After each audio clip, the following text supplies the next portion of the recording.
Found my girlfriend was cheating on me with a close friend, so I had him arrested and ghosted her. Part 2. While I was gone, I requested Catherine to remain with my parents until I returned, and I urged my father to arrange for one of the local security firms to install cameras and an alarm system after receiving permission from the police, so that the crime scene would not be ruined. When I got home, I went through my usual "me God, I can't believe this has occurred and why would someone do this?" routine. After thoroughly searching every room, discovering that the goods I had stolen were missing, and making a police complaint, I had the security company's representative walk Catherine and me through how the cameras and alarm system operated. Then came the inquiry I had been anticipating. What happens if we are doing business and do not want it recorded? She pretended to be bashful when she asked this inquiry. But I understood precisely why she was questioning me. He informed us that this was a common concern, and we were taught on the home computer, if we wanted to do things without being filmed, how to disable the recording for certain cameras, so that we could preserve her modesty. As I was leading him out, I asked him whether, if the cameras were turned off, a notice might be sent out as a security measure. He came back in and walked me through the process of setting up email alerts before leaving. Fantastic. All I had to do was sit and wait. At this point, I asked r/legal advice for assistance with couples law in my country. I wanted to make sure that my forthcoming plan was legal and that I wouldn't be compelled to give Catherine any money or equity since I didn't know whether we were considered a de facto couple or not. As the single recipient of Rachel's inheritance, I didn't want to be left with any unpleasant surprises in which Catherine might take any portion of the fortune away from me. Shout out to those guys and gals there for putting me in touch with a great lawyer who assured me that because we hadn't been living together long enough to be classified as de facto, and because I was paying all the utilities on the property she was living in and didn't pay rent, she had no legal standing to make a financial claim against me. To be sure, he wrote out what I thought was a very solid legal document just in case there was any legal problem. The following week, my boss approached me and offered me a promotion to return to the city and run the team that I was a part of, which meant I wouldn't have to travel as much and be in one place as much, and that due to the success of being in my hometown, they were considering having 3 to 5 representatives spend 1 to 2 weeks in the larger surrounding towns, including my hometown, as a part of my team. I said yes and started the process of starting my transfer, which would take around 6 weeks. Perfect. I had more than enough time to collect all of my proof. When I returned to my hometown the next week, I started to put the remainder of my plan into action.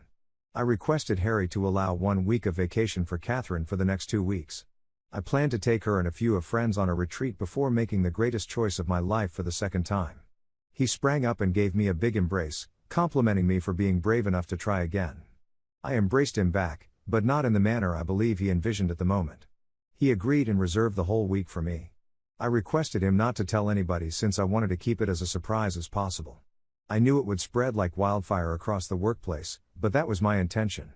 That night, I informed Catherine that I had booked her and 2 friends a week stay at a tropical spa resort, with all costs covered. No questions asked, she chooses 2 buddies and returns to the greatest surprise of her life. She yelled like a child who had just been informed that she could have all the chocolates in the store. I then told her that I was going to spend the following week in the city, preparing for a large client who was one of my biggest accounts, and needed some people on my team to help before flying out the following week, and I wouldn't be home until the Monday she was leaving, so I wouldn't be able to see her, which seemed to disappoint her, but I told her it would be worth it when she returned. What I didn't tell her was that I'd opted to take a 2-week vacation to the other side of the country, mentally preparing myself for that was going to explode the minute she set foot on the aircraft and relishing my first taste of freedom. 2 weeks later, on a Sunday, I flew back and started driving home. When I arrived, I did a fast pass by my home and, sure enough, Harry's vehicle was there. I parked a little farther back, like I had done the first night I had captured them, and checked the cameras. I'm fast asleep in my bed. To be honest, it was no surprise since I had often filmed them doing this over my 2-week absence. I immediately made my first call to the police, which was blocked by my caller ID. I told them that I was one of their neighbors and that I had seen someone hanging out in their car in the alley behind my house, occasionally passing something through windows to passing cars while also looking into my yard, and that I was concerned that they were dealing drugs or planning to break into someone's property. I provided them his license plate number and a description of him. They stated someone will be there in a few minutes, so I thanked them and hung up. I immediately contacted Catherine and told her I was about 10 minutes away and that I knew she was leaving the next day but urgently wanted to surprise her.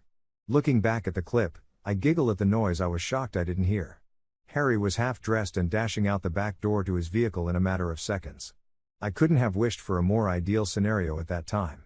As Harry was driving away, One of the police vehicles turned the corner behind me, spotted Harry driving away quickly, and pursued him.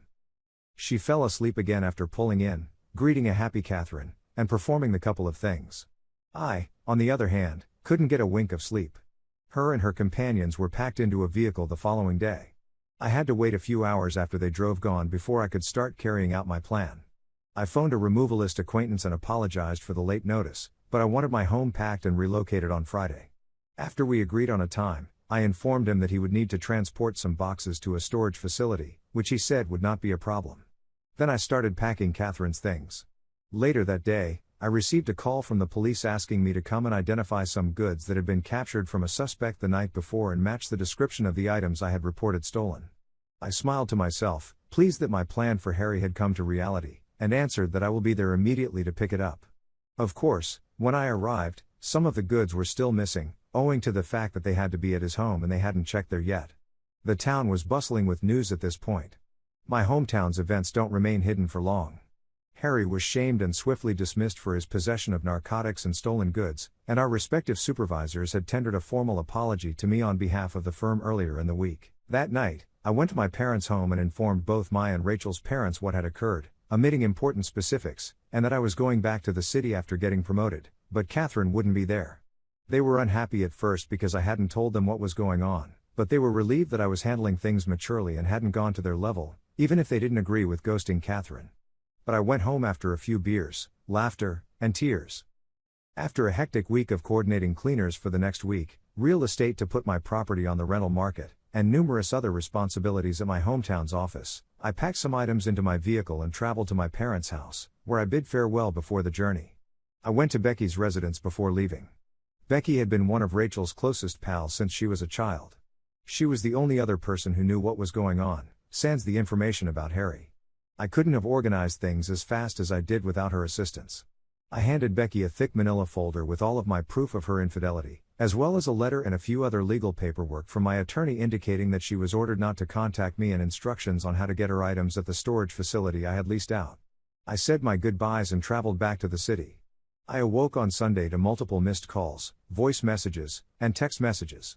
Catherine had returned home early after being warned to something going on in town, only to discover an empty house with a for rent sign out front. She had gone to my parents' house, freaked out, and they had locked the door on her the instant she responded, causing her to ring everyone until she was reached by Becky and informed that she had a package for her. I was informed she didn't take well to that, which I already knew based on her several furious emails and phone calls accusing me of setting up Harry, being deceptive, and so forth. I was afraid she'd show up at my front door, but nothing happened. I'm writing this for you, dear reader, 5 weeks after I left and was promoted. Granted, it's lengthy, and it took a few rewrites to get it down from my original 14 pages, which is nearly twice the length of this narrative. But I believe that most of what I stated was relevant enough for the story. Edit: due to the passages referring to Harry, several users of the subreddit have messaged me and indicated that this narrative would be better suitably put in r/nuclear revenge. I had considering it at first, but after reading some of the tales, I thought it was a little too mild in comparison to others. In any case, I'll be linking the article there. Thank you to everyone who has left a remark. Please accept my apologies for not responding to any messages. I've had a fairly stressful 24 hours or so.